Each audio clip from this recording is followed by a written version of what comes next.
ক্ষমা করবেন দেবীমা, তবে এই পরিবারে কোনো বিপদ এলে যে আমাকে ঝাঁপিয়ে পড়তেই হবে। ছোটবেলায় আমি মায়ের কাছে শুনেছি আপনারা আছেন, তাই আমরাও আছি। সবাই রাজা রানীর গল্প শুনে বড় হয়, আমি আপনার গল্প শুনে বড় হয়েছি দেবীমা। আপনার জন্য আমি নতুন পরিচয় পেয়েছি, এর দাম সারা জীবন ধরে দিয়ে গেলেও যে কম হবে।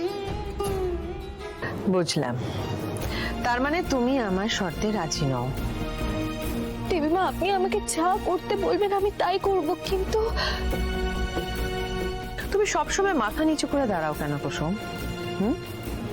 মাথা উঁচু করে বাঁচবে, কারণ তোমার মতন মন কারণ নেই। তুমি সবার থেকে আলাদা।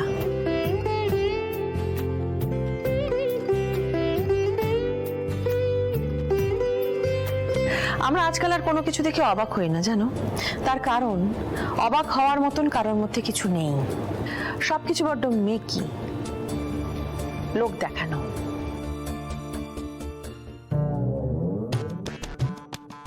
কথাটা দিদি আমাকে বললো নাকি? হ্যাঁ, একমাত্র তুমিই পারো আমাকে অবাক করতে। আমি জানি না এত সহজ কি করে কেউ হতে পারে। নিজের জীবনের পরোয়া না করে কেউ অন্যের জন্য কি করে প্রাণের ঝুঁকি নিতে পারে আমি জানি না। দেবীমা, আপনিও তো শরীর খারাপ নিয়ে হাসি মুখে আমাকে রক্তদান করেছে।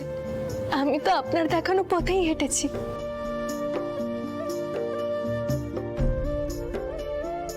ইন্দ্রাণী, তুমি তোমার শর্ত তুলে নাও, কারণ কুসুম এই বাড়িতে কাজ করুক বা না করুক সারা জীবন আমাদের পরিবারের ঢাল হয়ে থাকবে, সুতরাং শর্ত দেয়াই বৃথা। বেশ, তবে আর কি, শুরু করে দাও কাল থেকেই কাজ। তবে হ্যাঁ, নিজের খেয়াল রাখবে, তোমার যেন কোনো ক্ষতি না হয়। তোমার ক্ষতি হলে কিন্তু আমি আঘাত পাবো। তুমি কি চাও আমাকে আঘাত দিতে? না দেবীমা, না। বেশ, তাহলে নিজের খেয়াল রাখবে, সাবধানে থাকবে, কেমন? ঠিক আছে দেবীমা, আজ আমি আসি। এসো। বাবা চল।